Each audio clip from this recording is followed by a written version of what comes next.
જે 3 માંગ છે, મુખ્ય માંગ છે કે 2 હેક્ટરની મર્યાદાની અંદર 3 લાખ રૂપિયા સુધીનું જે પાક ધિરાણ આપવામાં આવે છે એ આપણું સંપૂર્ણ 3 લાખ રૂપિયાનું પાક ધિરાણ છે એ માફ કરવામાં આવે અને જે મિત્રોએ પાક ધિરાણ ઉઠાવેલું ન હોય એના એકાઉન્ટમાં ડાયરેક્ટ સરકારથી 3 લાખ રૂપિયાની રકમ જમા કરે.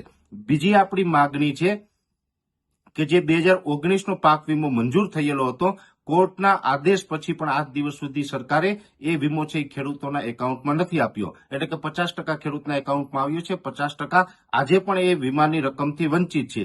એ તમામ ખેડૂત ભાઈઓને એ 2019નો પાક વીમો મળી રહે. અને ત્રીજી અગત્યની માગણી છે કે જે ટેકાના ભાવે અત્યારે આજે 9 તારીખથી સરકારે જે આ ટેકાના ભાવે ખરીદી ચાલુ કરી છે, આ ખરીદીની અંદર સરકારે 125 મણની જે જાહેરાત કરી છે એમ નહીં પણ જે કાયદા મુજબ 200 મણ છે એ ખેડૂતનો અધિકાર છે. દર વર્ષે 200 મણ છે એ સરકાર તરફથી ખરીદવામાં પણ આવે છે, પણ આ વર્ષે અન્યાય કરીને 125 મણ ખરીદે છે એની જગ્યાએ 200 મણ પૂરી મગફળી ખેડૂતોની ખરીદવામાં આવે અને એની સાથોસાથ જે વરસાદને કારણે, માવઠાને કારણે જે મગફળી પલળી ગયેલી છે આ મગફળી સરકાર નહીં ખરીદે તો વેપારી તો આમાં કોઈ જ પ્રકારે આપણી સાથે ન્યાય નથી કરી શકવાના. એટલે ખેડૂતોની પલળેલી મગફળી છે એ પણ સરકાર ટેકાના ભાવે ખરીદી લે. આ 3 આપણી જે મુખ્ય માંગ છે, જેની અંદર પાક ધિરાણ માફ, 2019નો વીમો અને આ ટેકાના ભાવનો મુદ્દો, આ ત્રણેય મુદ્દાને લઈને આપણે અલ્ટિમેટમ આપવા જઈ રહ્યા છીએ કે દિવસ 12ની અંદર જો આપણા અલ્ટિમેટમને ધ્યાનમાં રાખીને દિવસ 12ની અંદર ત્રણેય મુદ્દાનું સોલ્યુશન સરકાર આપે,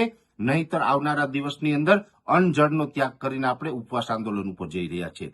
એટલે દરેક ખેડૂત ભાઈઓને જૂનાગઢ પધારવા માટે મારી ખાસ અપીલ છે. જય જવાન, જય કિસાન.